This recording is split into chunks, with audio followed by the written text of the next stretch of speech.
أعوذ بالله من الشيطان الرجيم بسم الله الرحمن الرحيم بسم الله الحمد لله الصلاة والسلام على رسول الله وعلى آله وصحبه ومن والاه. As Sheikh Fuad mentioned, the topic really of today is in focusing around the engagement of fathers and fathers being involved within their child's life. And we'll also touch a bit around social media as the Sheikh mentioned. So with the father being involved or involved fathers, the opposite of an involved father would be what? As a question. Absent. Yeah, inshallah. It's not too difficult, yeah? So you got an involved father, you have an absent father. Now traditionally what we had within the community, within society, absent fathers tend to be those fathers who weren't around due to the circumstances. So it can be due to, for example, divorce, separation, it could be due to death, incarceration and so forth. But in today's society we have a different kind of phenomena, which is that we have in many households fathers who are physically present, but they are absent in every other way from the family, from their child's life. And this is having massive repercussions, as we're seeing, on our children and the next generations, and the problems that we're seeing in society. I have been bold enough to even say, and mothers can disagree to this, which was when I put the question out in today's society, looking at the circumstances we are in, which role is more important? Or the other way you could say, which role is absent? Yeah, which role is more important, that of a mother or that of a father? Now this is very controversial, and I would even go to then say, I believe the role of the father is more important today, and studies back up this point, that the correlation between children who are now getting involved within gangs, within crime, girls who are getting exploited, and many other social ills, the direct correlation in the majority of these cases go back to the fact that these children have got absent fathers. So there's a clear implication. Now, that's not to put anything down on mothers, and throughout centuries there have been many cases of single mothers who raise great ulama, and they do a great job. But in today's society we're seeing something very different. And that's why we'll touch upon that later on regarding social media, technology, smartphones, and so forth. But that has a massive impact upon children. And one of the key things that is missing in these children's life is that of a father.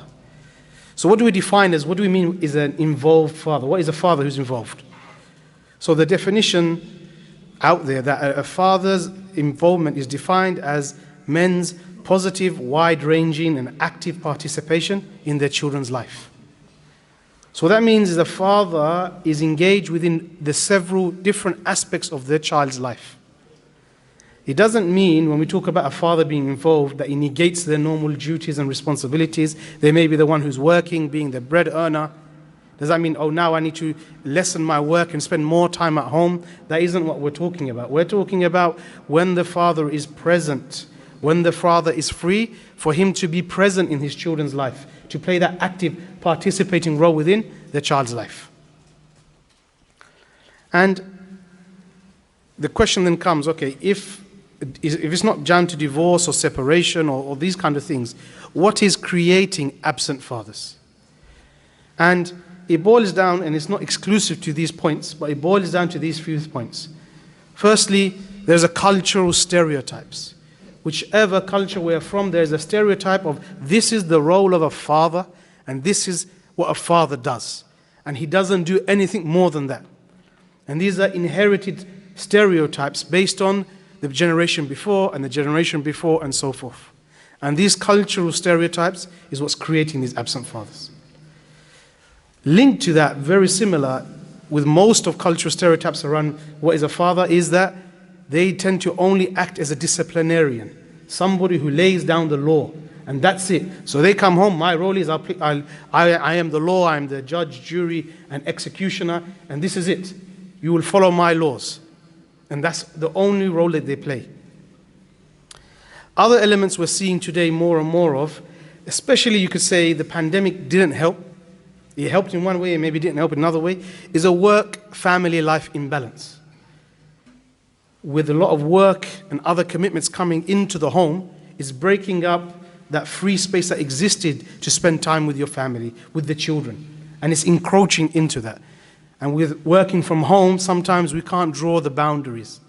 And it's allowing work to overflow into personal life. And the last one, which I'll touch upon in more detail later, that's causing absent fathers, is the mobile phone. The phone has become a massive fitna and a distraction within all of our lives and is tearing apart families. From the point of parents being completely disengaged with their children because they're completely distracted by the devices. So when they come home, they're there, but they're busy on their phone, doing whatever. It may be on social media, it may be watching, it may be on their WhatsApp groups and all of these other platforms, but they're engrossed with the phone and not paying attention to their children. And as a result, the children are seeing what is important in my father's life. It's obviously the mobile phone. So when the child grows up, what do you think their priority in life will be? Will it be communication and engagement, or will it be engrossing themselves in the technology and the mobile phone?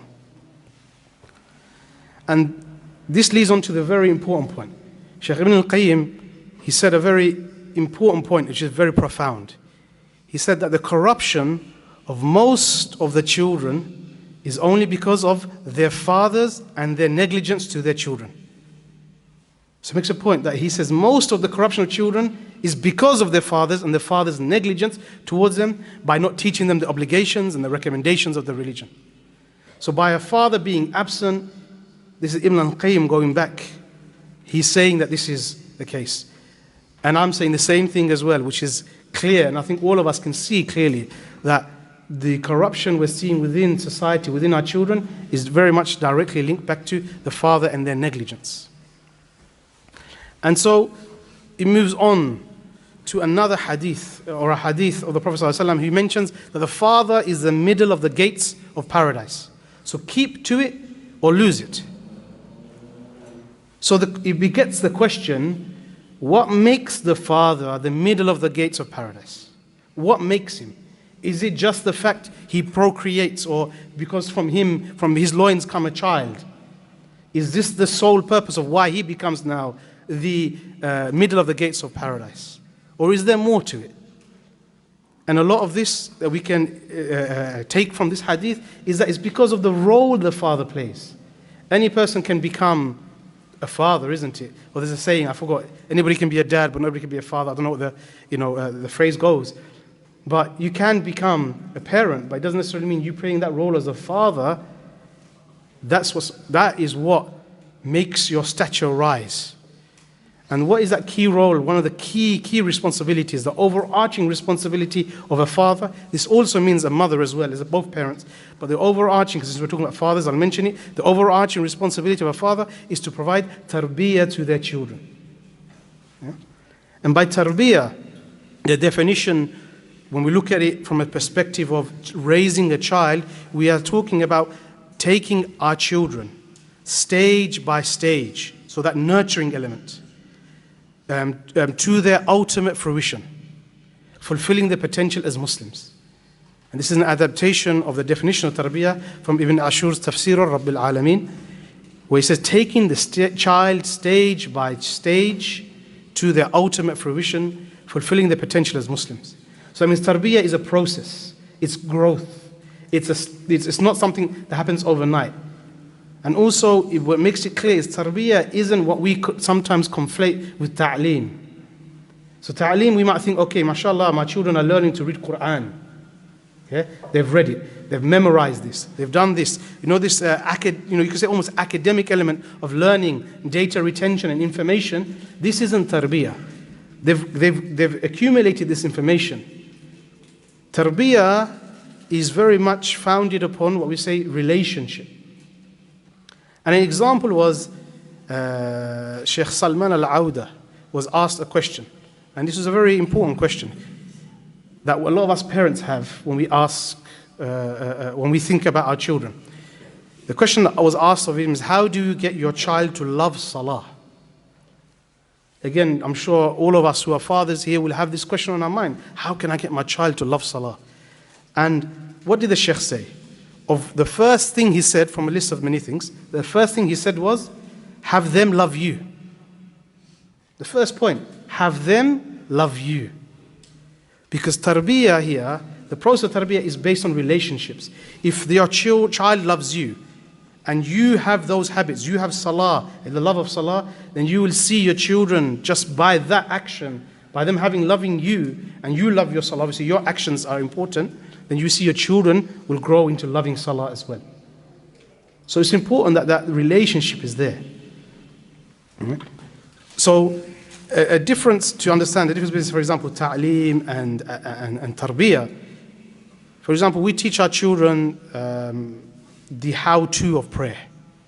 Yeah, how they do the prayer, the arkan of salah, what they recite when they are standing, when they're in ruku, when they're in sujood, and so forth.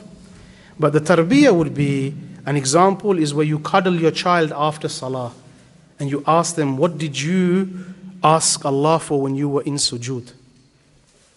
So it's that growth, that relationship, that nurturing and development. This is the elements of tarbiyah. And we see that tarbiyah is such a crucial point that because by fulfilling the role of tarbiyah and playing that role, what happens is that we as parents can get the mercy of Allah. And we take this from the ayat and the dua that we know, where we say, رَبِّ ارْحَمْهُمَا كَمَا رَبَّيَانِي صَغِيرًا. That it translates as, oh Allah, have mercy upon my parents, for they did rabbayani to me when I was small. So, in other words, we're saying that have mercy upon my parents. And Allah's mercy falls upon the parents. Why? Because the parents did or imparted tarbiyah upon me when I was small. They nurtured me. Yeah? They raised me. All these other kind of words are used. So it's actually the tarbiyah that brings the mercy of Allah. So I'll go straight into it. I'm going to go through a few different points of what can we do in order to play this role of a murabbi, providing tarbiyah to our children. Some few actions that we can take. Yeah? And the first one, and I see, mashallah, there's a lot of children here, is that we need to encourage our children and ourselves to bring our children to the masjid. This becomes an important point.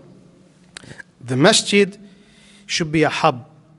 The masjid is the place where our children will come and they will learn and they will interact. And we look at the example of the Prophet ﷺ. In our society and many cultures, we see sometimes children are shunned from the masjid. Alhamdulillah, we can see plenty of children here welcomed and encouraged to come. But in many cultures, we will know that children are told to stay at the back or stay away, or they're not very much encouraged to come. Irrespective of how little they are, we should encourage and bring our children and get their hearts attached to the masjid. And look at the example of the Prophet ﷺ. Here is a hadith. It's mentioned that the Prophet it says, the Messenger of Allah ﷺ came out to us for one of the evening prayers, carrying Hassan or Hussein. The Messenger of Allah came forward, put the child down and said takbir to start the prayer. Then he prostrated during the prayer, and his prostration lasted for a long time. So in sujood, a long time. So my father said, I raised my head and saw the child on the back of the Messenger of Allah. So I went back to my prostration. When the Messenger of Allah finished praying, the people said to him, O Messenger of Allah, during your prayer you prostrated, and it took a long time until we thought something had happened or that you were receiving revelation. So they asked him, what happened? Why did you make your prostration so long? And he is leading, he's the imam, leading the salah in jama'ah. And his response was, nothing happened, but my son was riding my back, and I did not want to hurry him up until he had had enough. So you see the example of the Prophet ﷺ. He's delaying or elongating the sujood when there are other musallis who are there. Just why? Because the child was on his back and he didn't want him to rush him. Just let him have enough fun, get off his back, then he'll get up. This was the prophetic attitude towards children in the masjid. Children coming to the masjid.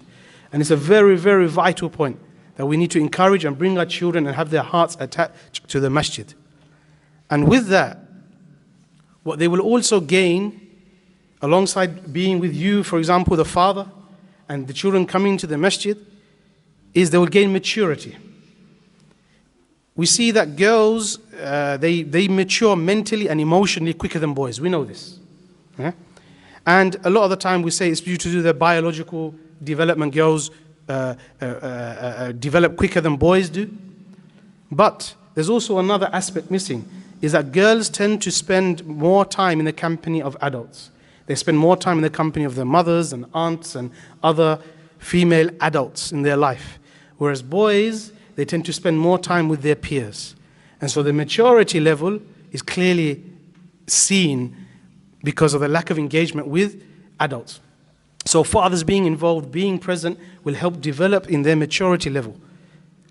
And it's really important that the children have suitable, as well, adult company is important. Coming to the masjid, engaging with the other musallis, you coming to the masjid, your children engaging with your friends and them seeing these uncles, they're engaging with the imam. This is it. It makes it more conducive to them, more friendly and more welcoming for the children to attend the masjid. And because of that, the development is much better. So that's the key point. Bring your children to the masjid. The next thing is regarding in itself, we'll go to, actually skip this one, go for, is your habits. The second one is about your habits. Because we mentioned before that when Shaykh Salman Rawda was asked, how do I get my children to love Salah? He said, what? Have them love you.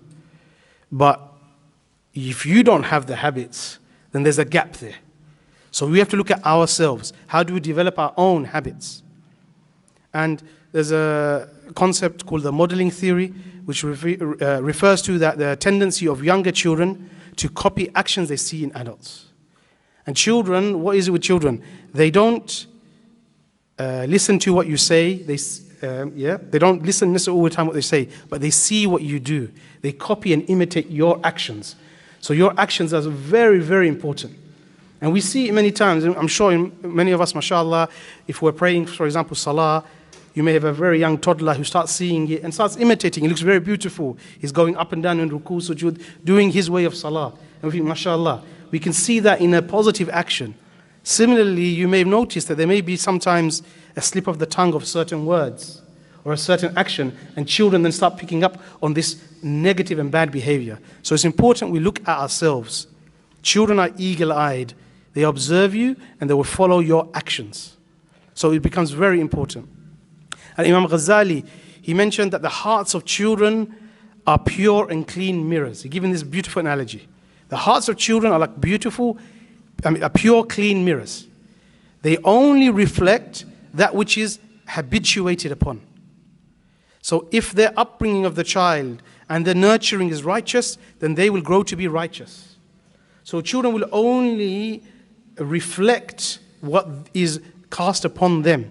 And one of that is your own actions. How you behave is what is being cast upon them. And so it becomes really important that we're looking how we can change ourselves and improve our relationship with the masjid, our relationship with our guarding of our salah, our relationship with the Quran, and all of the other elements of our deen and our development. They become really important because children will then pick up on this. And linked with that, the habit shouldn't just be, we're thinking, okay, we're developing these habits, these ibadat, but we neglect other bits. All elements of habits we need to look at. So an example here is a famous statement of Umar ibn al-Khattab. He said, a man must be like a boy, a young boy, friendly and joyous towards his family. But then the call of duty is given, he is found responding like a man. So a man should be gentle with his family, be young with them, play with them, be on their level. But it doesn't mean you negate everything. So when the call of duty comes, you are found responding like a man, and that expectation is there. So we talked about before, what causes a lot of absent fathers, because they see themselves as a disciplinarian. I'm going to act like a man, and I'm going to make sure the rules are in place. However, they negate this whole aspect of being like a child with your children. Play with them, be on their level, grow with them. So your child can engage with you and he can relate with you. And these are really important points. And we see that companions, they paid attention to this. And that they did bring their children with them. And we know many examples of young Sahaba who have narrated hadith. How is this possible? It's because they were in the company of adults. They were with their parents and their fathers, attending durus, coming to the masjid, being around Rasulullah sallallahu alayhi wasallam. So it's really important that we need to look at how we also interact and behave. And they play a very important part. And linked to this, these kind of how we are interacting with our family, there was a sharh of Riyadh al-Salihin by Sheikh Uthaymeen. And he mentions a point here which I know the sisters really do like. Yeah. He says here that when a man is home, then it is from the sunnah that, for example, he makes his own tea. Or that he cooks if he knows how to, and he washes up that which needs washing. All of this is from the sunnah. As in, if you do this, then you get the reward of following the sunnah, as in imitating the Prophet ﷺ and in humbling yourself for Allah. But he also goes on to say that this also brings about love between you and your wife. When your family senses you help them in their chores, they will love you and value you, and it will increase. Therefore, this will end up being of a great benefit. So here, Sheikh Uthaymeen is elaborating on the point that the Prophet ﷺ, where possible, when possible, where available, he would do some of his own things in the home. Not necessarily all the time, but where available, possible, he did. And we know examples where he would at times stitch his own clothes. So from this example of imitating the Prophet ﷺ's actions, it is from the sunnah. He's saying that if you can make your own tea, make your own tea. If we have an expectation when you come home as a father figure, you will sit here and that's it, and everything must be laid bare before you. The tea must come, and the food must come, and everything must come. And if it doesn't, you're upset. Or if something isn't cooked right, you're not happy. And all of these expectations, this, number one, doesn't create harmony within the home. Number two, it's setting an example to your children. One, to the boys, that they will grow up knowing this is how a man is. A man must be like this. And number two, the women will start feeling, okay, this is how we are. That we must be enslaved in a certain way, that this is only what we do. And this can cause friction, and we see a lot of friction in marriages because of this reason. So I will say, where possible, you help out in the house. Yes, the domain of the home is that of the mother, of the wife. This is her kingdom. So she has, the ownership of this. And you have a certain ownership as well. But it doesn't mean that you just, that's it. Because I work and the mother, you stay at home, there can be no overlap, or where I can't help out where possible within the home. This is also wrong. So it's important where possible, you help out. And you play that part, and you will see it creates that muhabba and that love within the family. And the last point on this bit around the habits is fathers being present and spending time with the children. It's really, really important. And there are many studies, and I'm not going to go into each and every one, but there's many studies that go on to then say about the benefits of a father being involved in the children's lives. There are a few here. One is about health. There were studies done to show the improvement in health, in the makeup of the DNA of children who had an involved father, who a father was involved in their life. There's enough studies that go on. As a US study that was published in 2006, it was rather old, but it said that children are less likely to get in trouble at home or school in the neighborhood if they had received fatherly affection and involvement from a young age, and they were securely attached. We see self-esteem, the boosting of self-esteem. And the other one, is another key one, is that by a father being involved, a father, how you behave and engage with the children, especially your daughter, is really important, because this gives a representation of men. The first man in your daughter's life is who? You. You are the first male figure in your daughter's life. And so you are the one based on which she will take a perception of men. And there are cases where a father is, say, abusive, or a father is negligent, or a father is absent, then a daughter grows up perceiving men to be all the same. And there's a link, direct link, between girls going into promiscuous relationships and abusive relationships due to the absence of the father. And anybody will know how precious a daughter is. And we would never want our daughters to ever fall into this kind of scenario. And it becomes really important that the father is present. And linked to the previous point, if you are playing an active role in the house, you are showing how a man can be and should be.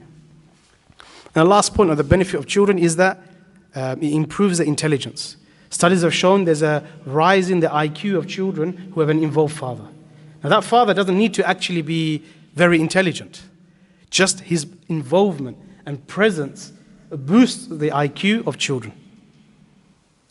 So these are several benefits that you find from engagement of a father. So we've talked about, first one we said about being in the masjid, being in the company of adults. The next one we talked about is habits. And I've started to allude to the point of a father being involved. And one of the actions that I'll say you could take away for a father being involved, again, a lot of fathers ask, okay, I'm busy, I'm working, what do I do, what can I do? It's really important with us who have multiple children that we provide one-to-one time for our children. Whether it's a single child or if you have multiple children, more so, that you spend one-to-one time with your child. Because each child has a need. And when you've got multiple children, I'm sure some of you have got multiple children, if you come home, all of the children will come to you at once, seeking your attention, want to tell you things and information. They're all fighting over one another because each and every one wants your undivided attention. And so it's really important, as a father more so, mothers as well, but a father more so, because a father tends to be the one who's out working and not necessarily have much time with the children. So therefore the father is to spend one-to-one time. Now this can be done in two levels. One is every day giving some time. 5 minutes, 10 minutes. Just sit with your child and to talk with them. Giving them eye-to-eye contact. Put away the phone, no distractions. And just listen to them. Converse with them. It could be just before bedtime. But having that daily kind of one-to-one time is vital. And alongside that, what I always say is you should schedule some longer activity with each child. I'll give you an example. I'm a father of 6. So I have 6 children, and what we do is every Saturday evening, I have always 3 hours set aside, blocked.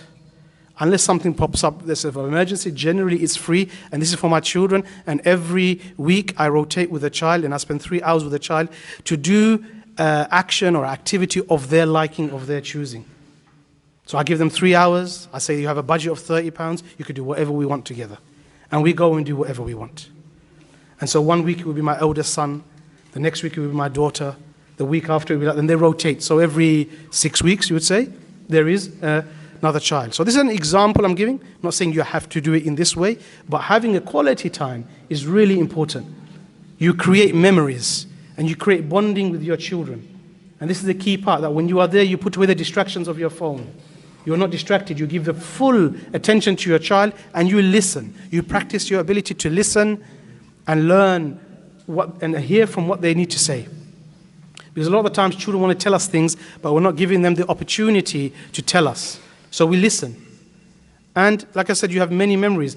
And this links to another hadith where it's mentioned that when man dies, all of his deeds end, except for 3. What are the 3?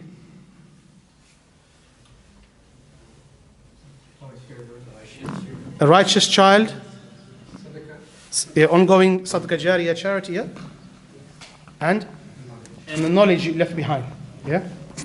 So here we see that if you leave behind a righteous child, his deeds continue, yeah?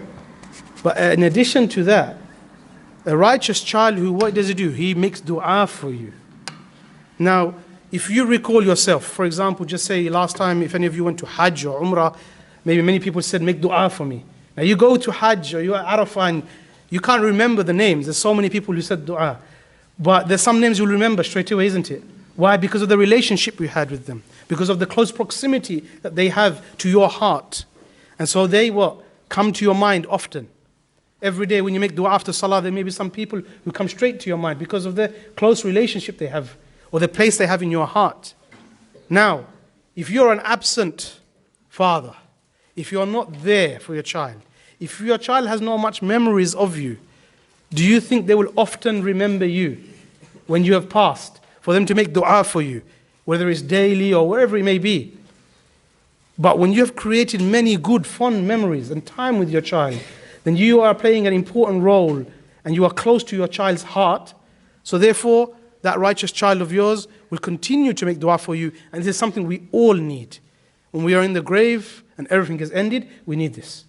So this is a really important thing to remember. Spend time, create memories. I've been to many outings where they might go to eat. You may have gone to do bowling. I remember my daughter, she learned how to do ice skating at school. She wanted me to go ice skating. I've never ice skated in my life. I went. She was going around, my legs were going this way and that way.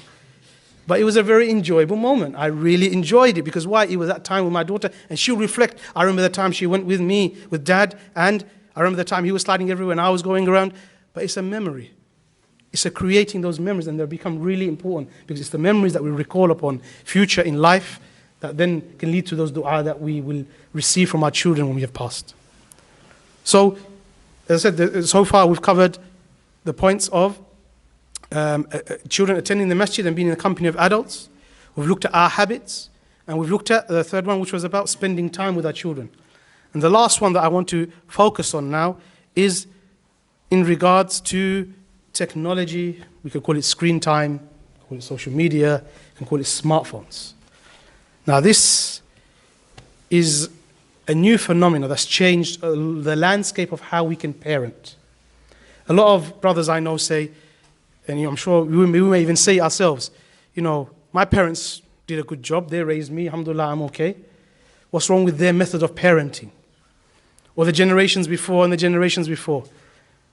Now, there are some issues I will take still with the methods before, some elements of it. But even if we say as a whole, yeah, it's okay. But there's one key thing that the landscape has changed. That when we were raised, when our parents raised us, technology didn't exist in the way it exists today. This has completely changed the terrain and is having a biggest impact within families. There are countless families that I have done sessions with that are requiring support, and the breakdown of the family has come, and one of the key sources is the smartphone, is the technology entering within the home. So then the question comes in, okay, how do we balance this out? It's something new very much, and it's growing very, very fast, but how can we balance this? So I take a step back. A step back we say is, let's look at those who created the technology. How do they interact with the technology? Because the one who created it, he knows the benefits of it. He knows the harms of it. So let's look at what they do. And if we go back to a few examples only, Bill Gates, founder of Microsoft. Yeah? In 2007, it's going back, but because his children are a lot older now, he said 2007, he implemented a screen cap, or a cap on screen time with his daughter, because he knew that this was harmful for his daughter. And he didn't give her a phone until she was 14. This was his one. The average age of children getting smartphones today is 10. I'm sure we know many examples of children who get younger, 9, 8, 7. Even, my 7-year-old said, he's got friends who have smartphones. So what does a 7-year-old need a smartphone for? I still don't understand. So this is Mr. Microsoft. He understands the harms of it. Steve Jobs, the founder of Apple, he himself, obviously he's passed away now, but in 2011, in an interview he gave in the New York Times, he says, we limit how much technology our kids use at home. And in fact, he goes on to say a much more bold statement. Remember, because he created Apple, and he was the one who came up with the iPhone, and then the iPad. And what does he say? He says, actually, we don't allow the iPad in our home. Yeah?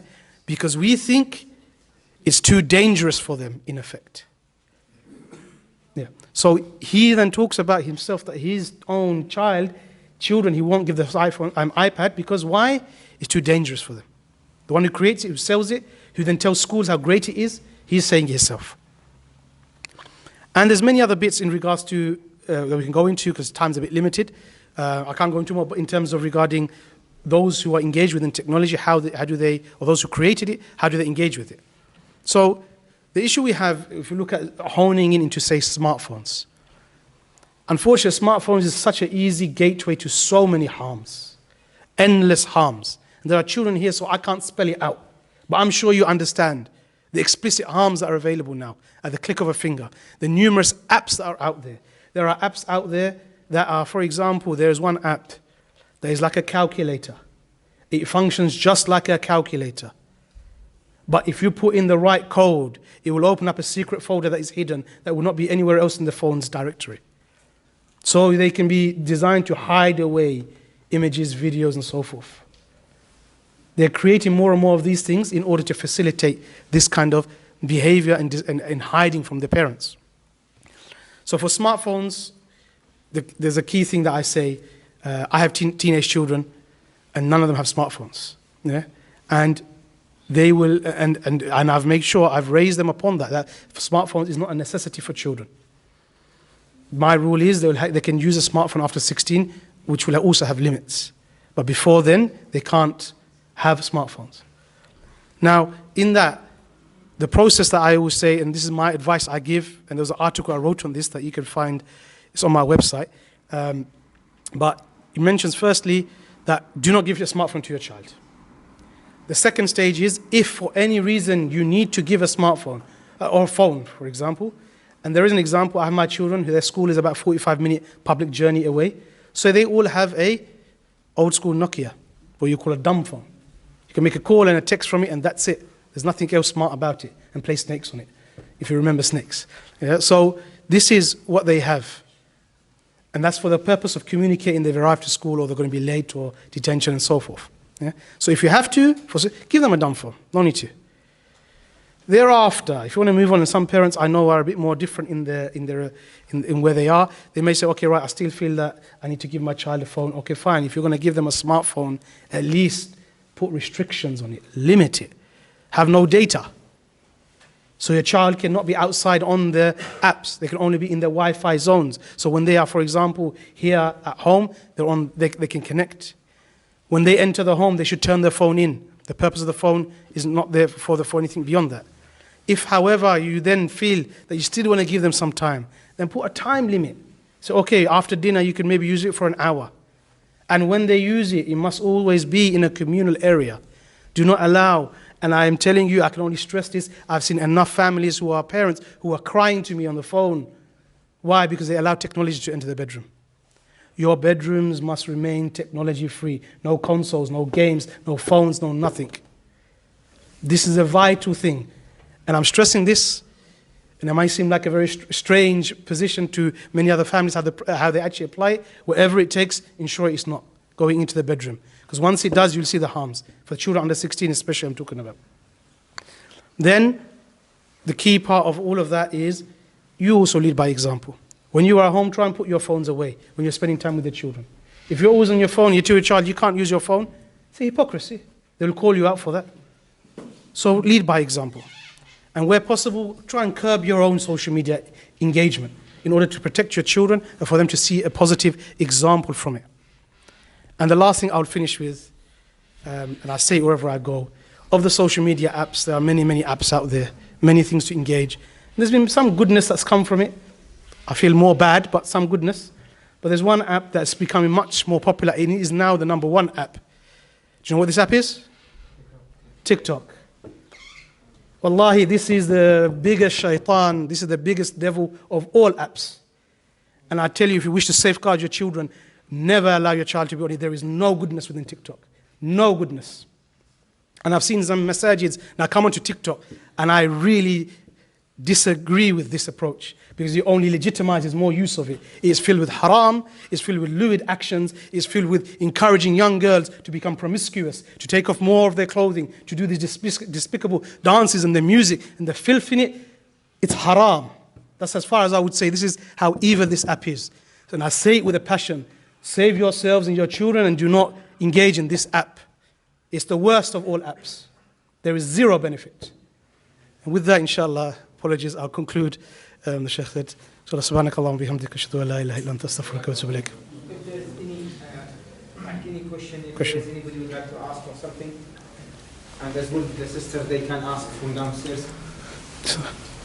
Yeah, Jazakallah khair for talk. And I'd like to ask about what is the recommendation for how many hours or minutes per day to use the phone or the iPad, etc. So there is some medical kind of guidance and advice given in regards to how much time that they should use. Usually under 2-year-olds should have no screen times. This is the current medical kind of advice on that. Children between 3 and 5 should have 1 hour a day. Yeah. Those who are over 5, 5 to I think it's 10, it's roughly about 2 hours of day engagement. But you can be flexible. And the problem here is until we've gone through a generation to fully understand the impacts of screen time, the data is still quite raw. But we know the less engagement you have with it, the better, because it helps develop interpersonal skills, engagement with one another. When they're in the home, we want our children to talk to us and us to talk to them, understand body language. Today, unfortunately, children have lost that. But the current recommendations are that. Example, I'll give you an example. My children, they have no screen time through the whole week. Yeah? School nights, it doesn't happen.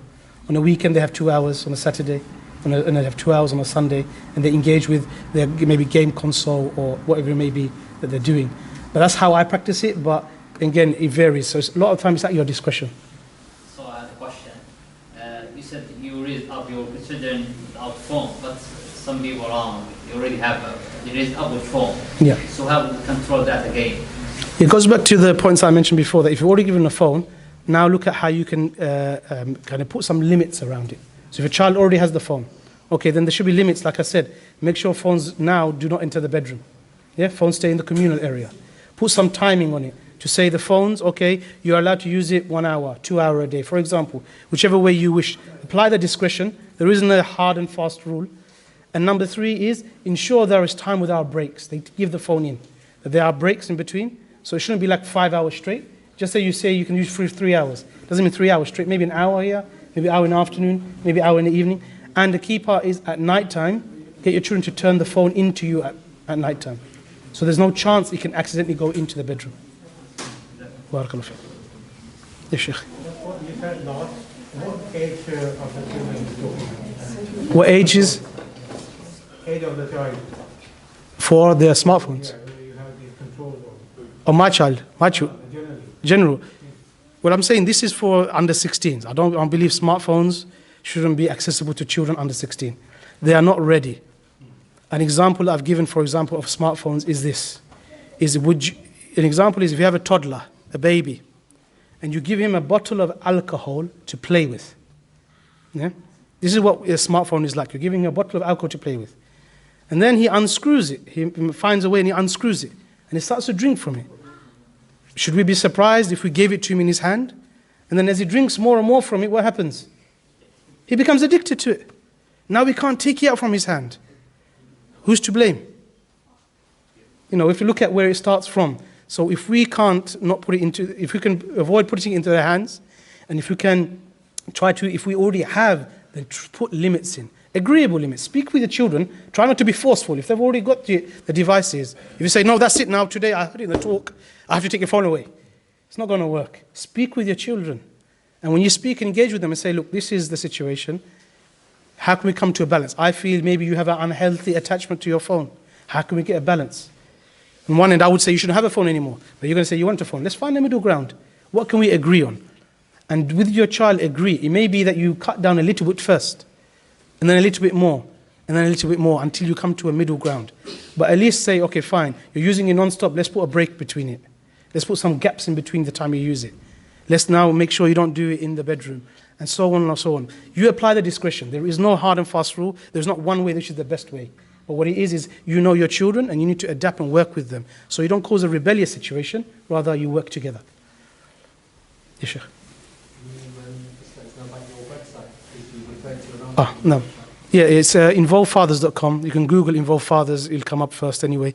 But on there is, on the website, there are articles and there are videos on there, linked to YouTube. There's a whole Q&A section. So previously asked question and answers on parenting, you'll find a resource there and you can ask questions directly there.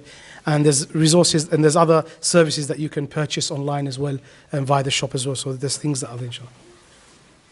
Yes, sir. Oh, do you have any studies in relation to screen time and dopamine levels, or when kids watch stuff and how it affects the dopamine levels? I think that's very important. Yeah, there are studies out there that talk about that. More so about actually social media and dopamine. Because with social media, the connection with dopamine is dopamine is the hormone, the feel-good hormone that you get every time it's released. And so that's linked with social media, that every time somebody gets a like or a follow, it gives you a little kick of dopamine and you feel good about it. And that's where people start doing more and more crazy actions in order to become viral and engaging and getting more followers. And because of that, it's because of that kick of dopamine that they keep on getting from it. In regards to overall screen time, I'm not too sure regarding the studies, but I know regarding social media usage, it's been very much connected with the fact of it gives you that dopamine release every time.